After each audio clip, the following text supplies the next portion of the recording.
Hello everyone, yaxshimisizlar ko'pchilik. Bugun biz talaffuz to'g'risida to'xtalaylik. Odatda mana bir ahvol bor. Biz ingliz tilini shunda o'rgansak-mi, shunda yaxshi o'rgangan, hatto ma'lum bir hamda imtihonlardan o'tgidek yuqori saviyada bo'lsak-mi, Amerika yoki Angliya yoki shu antil ingliz tili bo'lgan davlatlarga kelib, shular bilan paranglashgan chog'da uning gapini tushunmaymiz. Ular gapini tushunmaslik birinchi sabab balki ular bir yerlik paranglashtiradi, slang deymiz uni. Umuman bo'lsin, lekin ba'zi talaffuzi biz o'xshash o'rgangan ingliz tilini ular boshqacha talaffuz qildi. Shuning bilan biz tushunmay qolamiz. Undan keyin yana birga biz ingliz tilini o'rganganda kitobiydan bak unib ketgachga kitobiy tildan. Uni amaliyot tatbiq qilganda u hech kim amaliyot unda so'zlashmagan ekan. Qarshi tarafdan ingliz tilini tushunmaydi. Bunday holatda birinchidan shuni samolyotga salsam, bu intan tabiiy ahvol. Hatto shu antil ingliz tili bo'lganlarmi ba'zilarining dialektik sababidan ingliz tiliga tushunmas tabiiylam.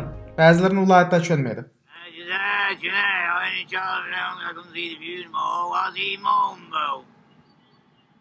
Right. What did he say? Said it has his edge, huh? He only chopped him down because he couldn't see the view no more. What's he known then?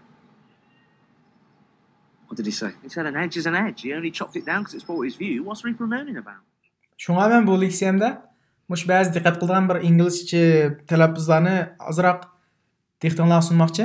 Bir qanchisini. Masalan, mush ingliz tilmi boshqa nurg'un tillarga o'xshash talaffuz tarixi va talaffuzdan keng farq bor. Talaffuzdan talaffuzgacha yana dialektika, masalan Angliya inglizcha yoki Amerika inglizcha yoki Avstraliya inglizcha degandek ba'zi o'xshamaydiganga bekshon o'xshab ketmaydi u. U yanlam qo'l bo'ladi. Rost gap qilgan chog'da xuddi Qashqar bilan Xotanning farqini so'zlagandek, unda farqi borchilik, shunchalik farqi bor. Uningchi Amerikalik masalan Amerikadan xabarini Angliyalik ko'rib tushunmaydigan unda ahvoli yo'q.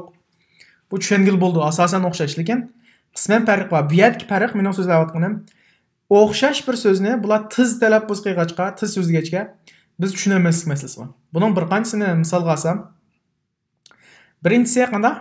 Warrior. What are you going to do about all of that?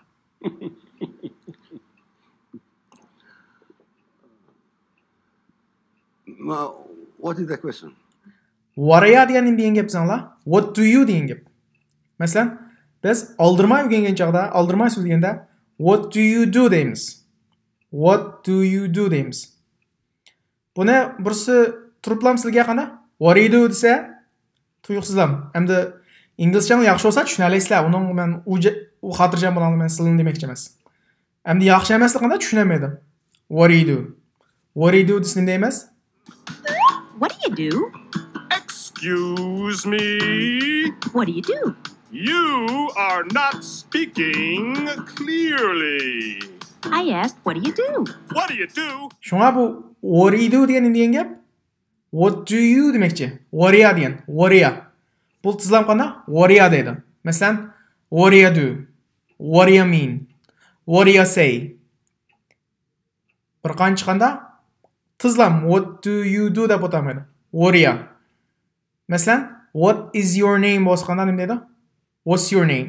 What's deb bilan what is ni qanday qisqartib bilan what's your name? What's your name? What's up degan nima deb qo'ydi? What's up deb qo'ydi. What's up? Qisqartib tizlaydi endi. Bu oddiy shakli, buni bilishinglar mumkin. Endi yana birisiga kelsam, did you? Mana biz anglagan chaqda yoki talaffuz qilganda endi yangi o'rganganim deydi. Did you? Bu xato emas, to'g'ri. To'g'ri shakli bu did you. Lekin bular inglizlar yoki amerikaliklar qanda buni talaffuz qilgan chaqda ko'pincha avvalosida ingliz tilida did you demaydi. Did you deydi. D oxiridagi g ga o'zgartiradi.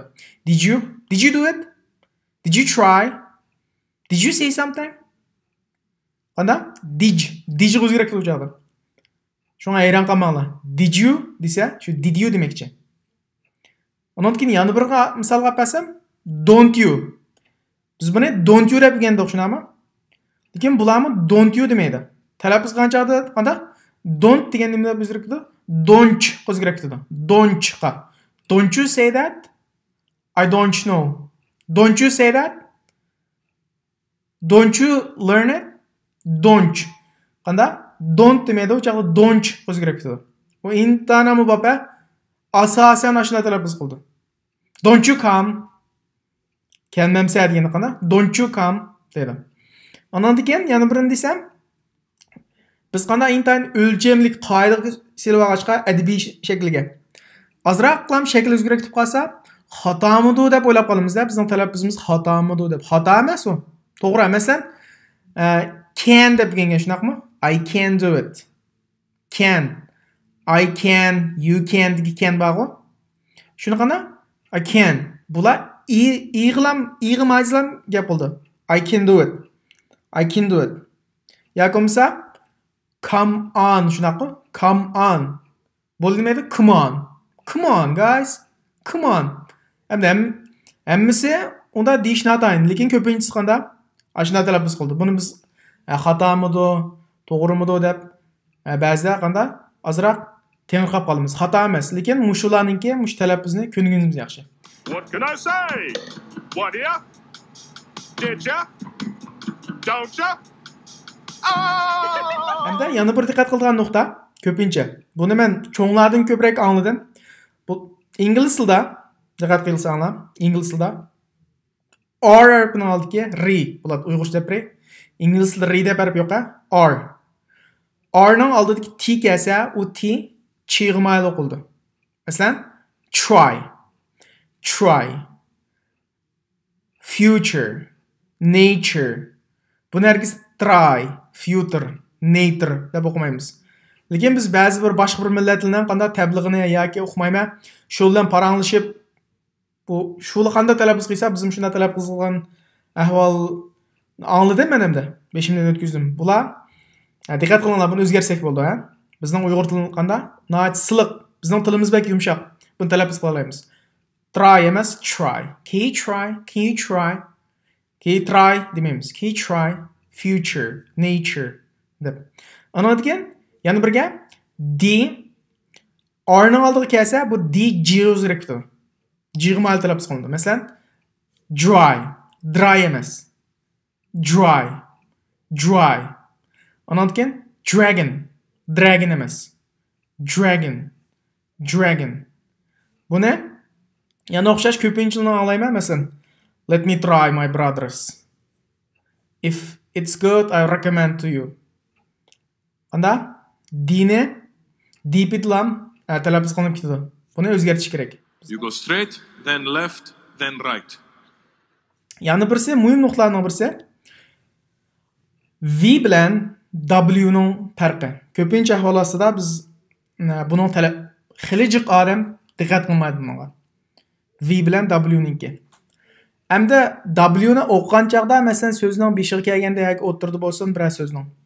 Bu cho'qim W da talab qilmaydi. Yolg'iz kelganda W qilgan bilan, masalan, WTO, WC degandek mana talaffuz qilgan bilan birlam kelgan chaqda V g'mayl qanda talaffuz qilindi.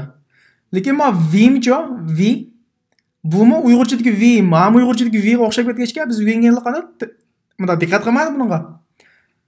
Buni qanday farqlantiramiz degan chaqda ma V ikki barmoqni mana chiqarsak V chiqadi-ku. Victory ning qisqartirilmasi g'alabaninki, shunaqa. Bu V ni qanday qilamiz deganda usting tishimiz ostinqi lavga tegdi. Usting tishimiz ostinqi lavga tegdi. Undan keyin V chiqadi, masalan, very, very. Agar W qolsa, very. Og'zimizni mana ushlaymiz. Bu lavlashmagan. Biz boshlang'ich lavlashmagan so'z, masalan, tabush deb kelgan-ku, lavlashgan degan gap. Ig'iz talaffuz qanchaqda livi bir-birsiga tegsa lavlashgan bo'ldi. Birsiga tegimiz qanda lavlashmagan bo'ldi. Masalan, ma W ni qanchaqda bu qanda tegmaydi. Masalan, very, very. Buni ma sol tarafdagi, ma o'ng tarafdagi diqqat qilinglar. Sol tarafdagi nima deb qo'yamiz? Very, va. Ay, urg'ib chiqadi, very deb. Ma o'ng tarafdagi chiqmaydi, shamol chiqmaydi, very.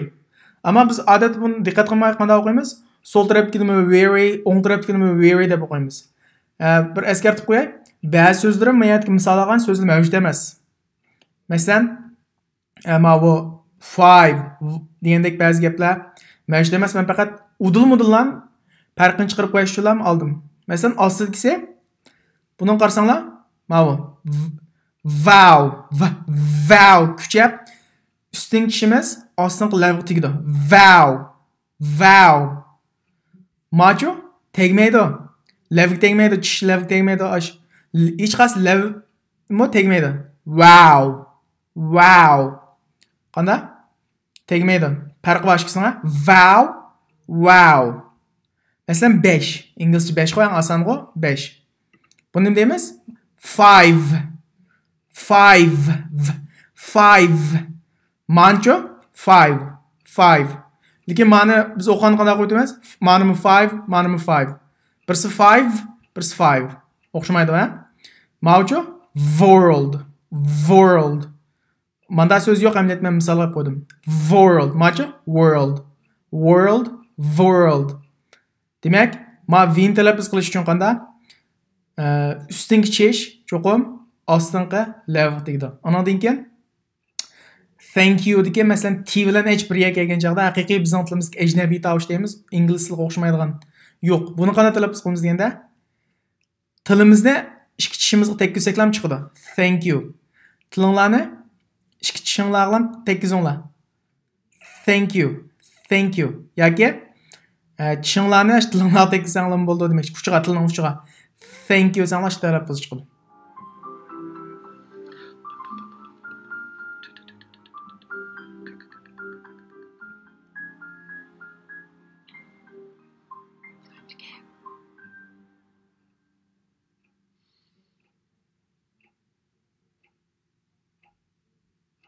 Good afternoon. This is the BBC National Program and Empire.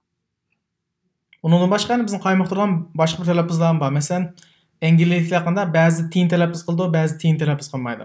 English have a weird thing with the letter T. You know what I'm saying? A weird thing with it because sometimes they overpronunciate the letter like that. And sometimes they ignore the letter completely. It's like, what happened? Where did the letters go? And there are 2 T's in the word letter, and yet they're nowhere to be found. Undan boshqa, masalan, ba'zida Amerika ingliz tilida qanda her, him, them ularni qanda ular deganni qanda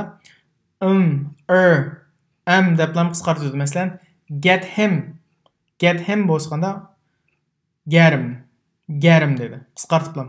Get her bo'lsa get her. Get them bo'lsa get him. Mesela uni bitirib qilib degandim deymiz. Take him out bo'lsa take him out. O take him out demekçi. Buni tizlam yig'izilmaydi. Take him out lam deydi. Shuni biz anqiramaymiz. Shuning uchun bu biz diqqat qilgan ingliz tilining talaffuz qismlari. Eng muhimi ko'p anglab bersak, quloq tonisa, ondan keyin bizim qanday qiynalmaydigan, ular bilan erkin aloqa oladigan, kino ko'rsak tushuna oladigan bo'lamiz. Bu ham shunchalik so'zday.